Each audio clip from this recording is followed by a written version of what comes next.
کوئی گائیڈ کرتا ہے غلط طریقے سے، اللہ نے آپ کو عقل و دانش سے نوازا ہے، ذرا آپ سوچئے تو صحیح، کیا آپ اس کے پیچھے لگ کر جا کر اپنے بھائیوں کو ماریں گے؟ میرے پیارے بھائیوں اور بہنوں، ایک حدیث سن لیجئے، اللہ اکبر کبیرہ۔ ایک وہ وقت بھی تھا کہ صحابہ رضی اللہ تعالی عنہم کے اندر کتنی عاجزی انکساری کہ ان کے دلوں کے اندر غرور اور تکبر نہیں پایا جاتا تھا، اللہ کی رضا کے لیے، اپنے بھائیوں کے لیے ان کے دلوں میں محبت تھی۔ وہ وقت بھی ہمارے سامنے آتا ہے، وہ کہتے نہیں اس کو پانی کی ضرورت ہے، اس کو دیجئے، وہ کہتے اس کو دیجئے، اسی طرح 70 لوگوں کے پاس سے ہو کر پانی آگے چلا جاتا، سب اللہ سبحانہ و تعالیٰ کے پاس چلے جاتے۔ لیکن آج جو راستوں میں مسلمانوں کو تکلیف دی جاتی ہے، ان کے ساتھ ظلم و زیادتی کی جاتی ہے، ناحق مسلمانوں کو مارا جاتا ہے، ان کے ساتھ زیادتی کی جاتی ہے،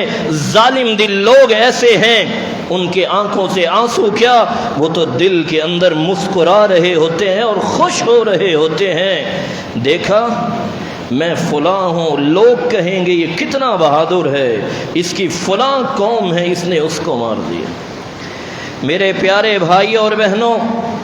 جب انسان کے اندر تکبر آتا ہے وہ اللہ کی رحمت سے دور ہو جاتا ہے۔ اللہ رب العزت قرآن مجید میں اس بات کی گواہی دے رہا ہے، وَمَن يَقْتُلْ مُؤْمِنًا مُتَعَمِّدًا فَجَزَاؤُهُ جَهَنَّمُ خَالِدًا فِيهَا وَمَن يَقْتُلْ مُؤْمِنًا مُتَعَمِّدًا فَجَزَاؤُهُ جَهَنَّمُ، جس نے کسی مومن کو، مومنہ عورت کو، کسی شخص کو ناحق قتل کیا ہے، اس کا ٹھکانہ جہنم ہے، ہمیشہ ہمیشہ کے لیے، خالداً فیہا، اس کے اندر رہے گا، اس کو ذلیل اور رسوا کن عذاب دیا جائے گا جو اس کی چمڑیوں کو ادھیڑ کے رکھ دے گا۔ سلسلہ صحیحہ کی روایت ہے، اللہ کے پیارے محبوب صلی اللہ علیہ وسلم بیت اللہ کا طواف کر رہے ہیں، فرمایا بیت اللہ کیا تیری ہوائیں